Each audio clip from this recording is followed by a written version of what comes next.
નવરાત્રિના પાવન પર્વમાં લોકો નિર્ભયતાથી ગરબે રમી માતાજીની આરાધના કરી શકે તે માટે ગુજરાત પોલીસ સતત ખડે પગે છે। જેતપુર તાલુકામાં વિવિધ સ્થળો પર ગરબાનું આયોજન કરાયું છે, જ્યાં હજારોની સંખ્યામાં લોકો ગરબે રમી માતાજીની આરાધના કરે છે।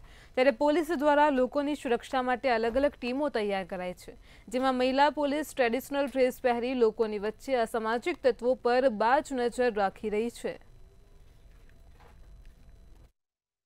આજે અમે ખોડલધામ ખાતે ગરબા રમવા આવેલા છે અને અમને એકે બાબતનો ભય નથી કે આવારા તત્વો કે એકે વસ્તુનો કે અમને કોઈ નુકસાન પહોંચી શકશે। એનું કારણ છે જેતપુર પોલીસ સી ટીમ, જે અમને જેતપુર પોલીસ આપેલી છે। એ કારણે અમે મોજથી એન્જોય કરી શકીએ છીએ। આ નવરાત્રી અમારી બહુ બેસ્ટ છે, અમને એકે બાબતનો ભય નથી। અને જેતપુર ડિવિઝનની બહેનો અત્યારે છેલ્લા 5 દિવસથી તમામ ગરબાઓમાં જઈ અને વોચ રાખી રહી છે।